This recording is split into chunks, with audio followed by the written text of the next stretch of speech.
Hello everyone, welcome back to the channel. So today we have got another video and this one is, what is the point of paying reparations to a black woman?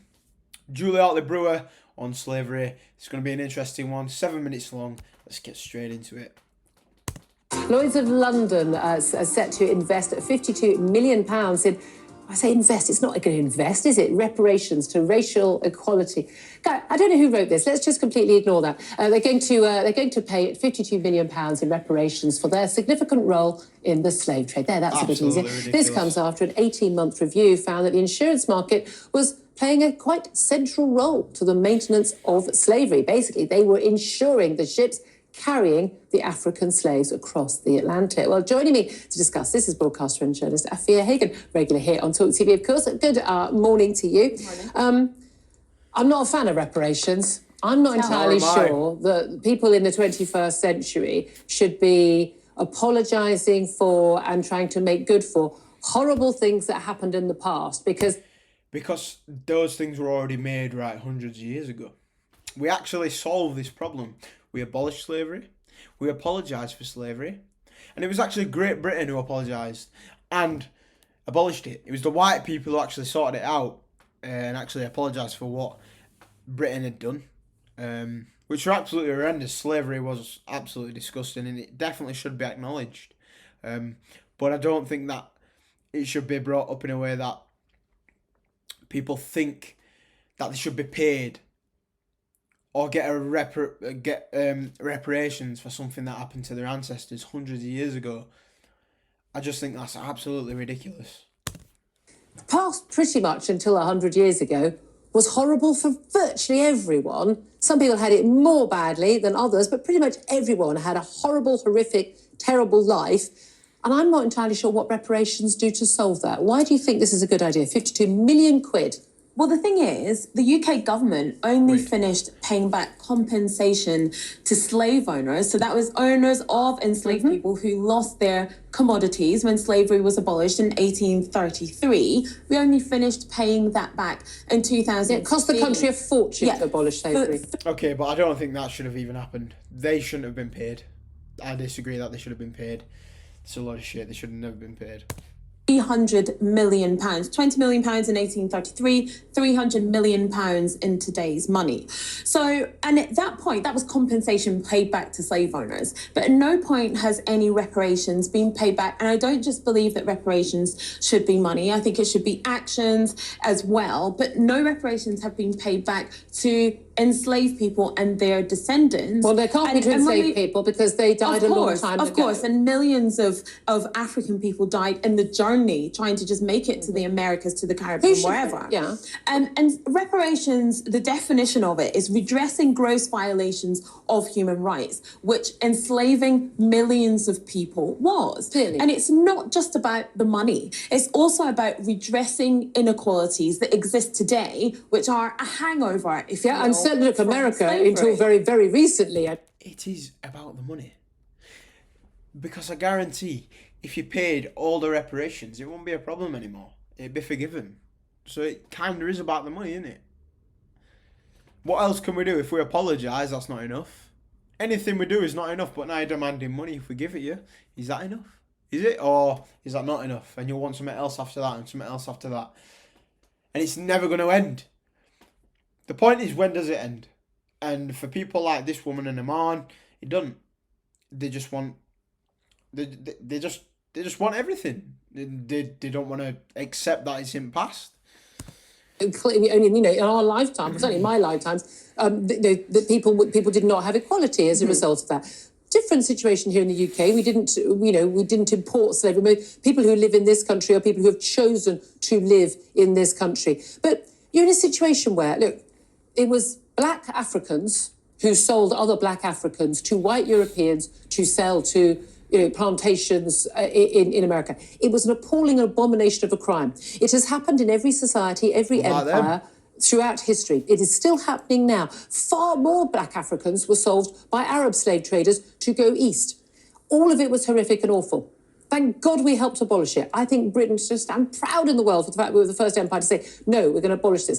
They paid the slave owners because that was the quickest and best way of stopping this trade.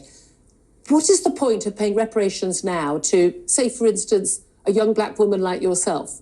In what way do you need to be given? I was saying this earlier. What difference does it actually make? You know, what they're going to do? Go out and buy a new car, a few new clothes? It was the exact same as before. You just got some money.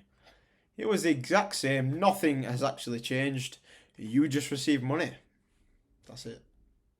I guarantee you, behind closed doors, they don't waste a minute of thinking about this stuff. I guarantee it. For what happened to perhaps some of your ancestors many years ago. Does Oprah Winfrey, as a black woman in America, a multimillionaire, billionaire, does she need to have reparations being paid? I think the point of reparations, like I said, it's about redressing this gross violation of human rights, which is something you can't redress it. It happened. But that's exactly. But it's something that we, like you said, we cannot deny that has happened. No one's denying it. And there has to be some sort of compensation paid. We can't just sort of carry on like we are now and not redressing the inequalities, which are the hangover from slavery that exists now. So basically, you have inequalities in the NHS, in the police inequalities service. in the NHS. All right.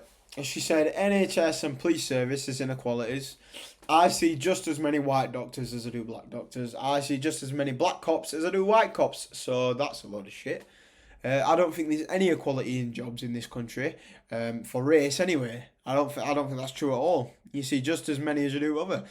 But it is a white populated country, just as Africa's a black populated country. So you probably might see more people in specific roles just because it's purely just a more white populated country. Nothing to do with people being racist.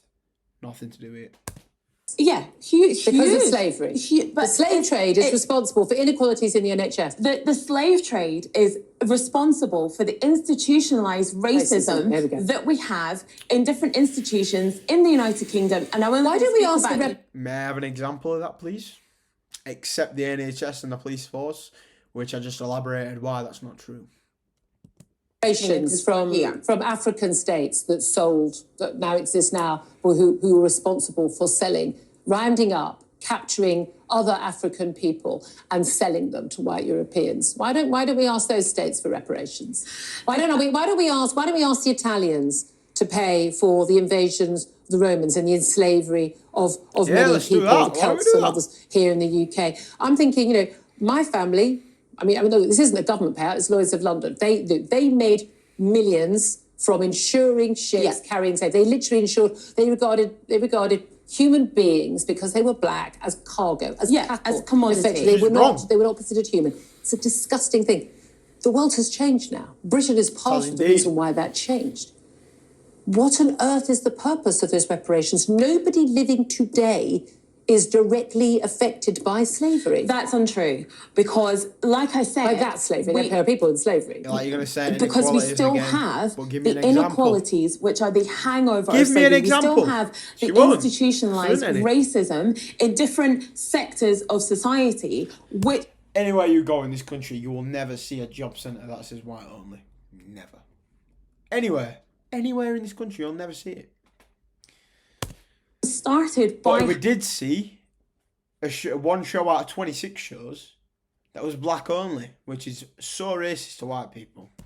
Slavery in the first place, which was started by regarding people of African descent as cattle, as commodity, and using them as things rather than people. And what about reparations for women? Women until about sort of 70, 80 years ago pretty much had no rights. We had the same rights as children, such as children had rights. We were basically owned by our fathers and then owned by our husbands. In my lifetime, it's been legal for men to beat their wives and rape their wives.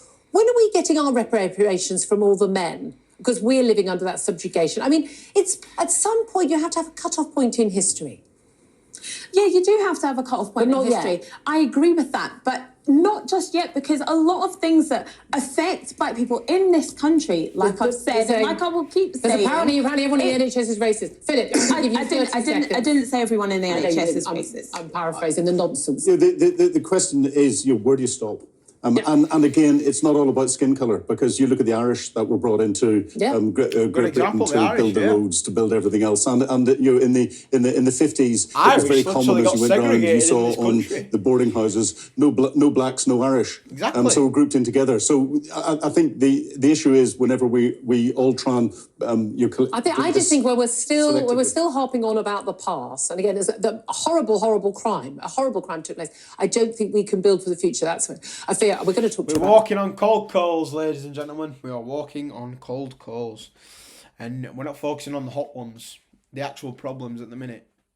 And it's sad. It really is, because it's a constant problem. It's a consistent problem that's not being sorted out, because the government and the leaders of this country are absolutely useless.